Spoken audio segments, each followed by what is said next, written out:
इस वीडियो में हम देखेंगे भारत से हम क्या सीखे, जो चैप्टर है इसका शब्दार्थ।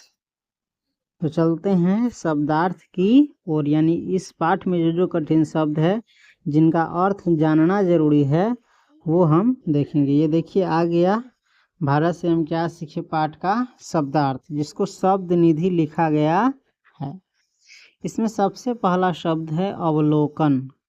अवलोकन का अर्थ होता है देखना या प्रतीति करना, महसूस करना। अवलोकन का अर्थ क्या होता है? किसी चीज का निरीक्षण करना, अच्छे से ध्यान से देखना, समझना इत्यादि। उसके बाद है अवगाहन।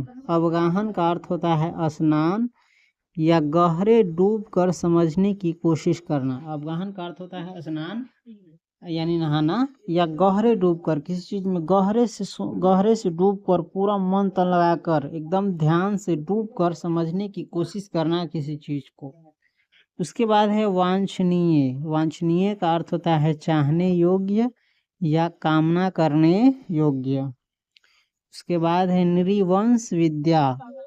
नृवंश विद्या का अर्थ होता है नृतत्व शास्त्र या मानव शास्त्र, यानी मानव के बारे में जो जानकारी दे वो शास्त्र। उसके बाद है परिमाण। परिमाण का अर्थ होता है मात्रा, कोई वस्तु या कोई चीज कितनी मात्रा में है, कितनी क्वांटिटी में है। उसके बाद है दारिश। दारिश का अर्थ है मुद्रा का एक प्राचीन प्रकार। जैसे अभी रुपया है वैसे ही मुद्रा का एक प्राचीन प्रकार है, पुराना समय का। उसके बाद है प्रेषित। प्रेषित का अर्थ है भेजा हुआ, जिसको इंग्लिश में आप सेंट भी कहते हैं, सेंड का सेंट। उसके बाद है दैवत विज्ञान। दैवत विज्ञान का अर्थ होता है देव विज्ञान, यानी देवताओं का शास्त्र या विज्ञान। उसके बाद है प्रत्न युग। प्रत्न युग का अर्थ होता है प्रागैतिहासिक युग या प्राचीन युग, यानी पुराने समय को कहा जाता है प्रत्न युग या प्रागैतिहासिक युग या प्राचीन युग, यानी पुराना युग यानी पुराना समय। उसके बाद है अनुरूपता। अनुरूपता का अर्थ होता है समानता या सादृश्य, देखने में जो एक समान हो, एक प्रकार का हो। उसके बाद है क्षय। क्षय का अर्थ होता है क्षीजन या विनाश।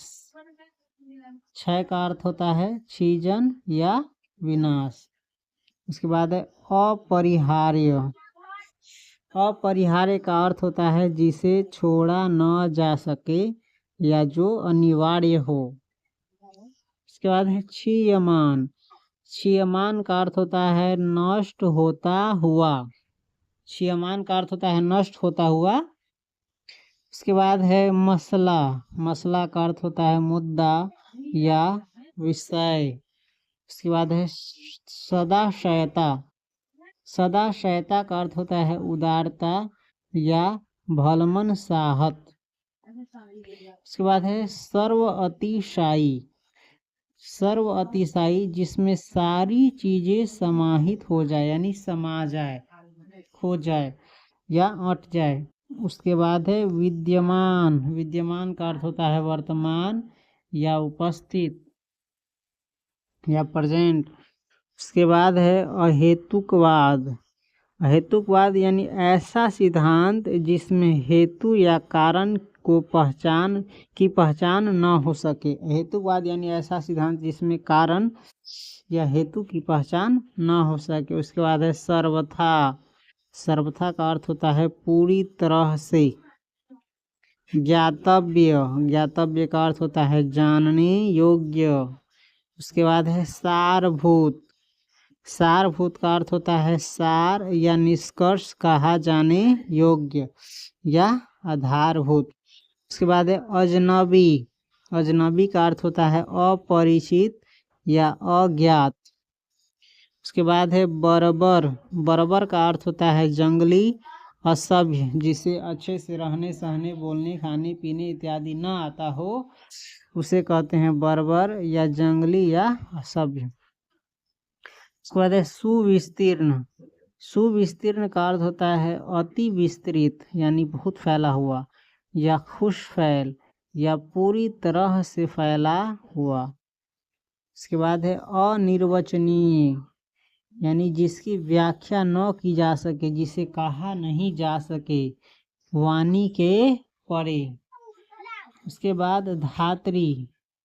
धात्री का अर्थ होता है पालन पोषण करने वाली या धारण करने वाली। इसके बाद है उपरांत। उपरांत का अर्थ होता है पश्चिमी। उपरांत नहीं, उपरांत के बाद तो बाद होता ही है अपरांत। अपरांत का अर्थ होता है पश्चिमी। इसके बाद है परिणत। परिणत का अर्थ होता है परिवर्तित, जिसका परिणाम सामने आ गया हो। उसके बाद है प्राच्य। प्राच्य का अर्थ होता है पूर्वी। यहाँ भारतीय के अर्थ में भारतीयों को पूर्वी कहा गया है।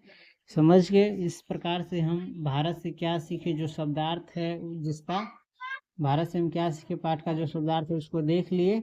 इसके बाद हम भारत से क्या सीखे इस पाठ को पढ़ेंगे और एक एक लाइन अच्छे से समझेंगे, ताकि हम परीक्षा में अच्छे से किसी प्रश्न का आंसर दे सकें। तो मिलते हैं फिर अगले वीडियो में, तब तक के लिए धन्यवाद।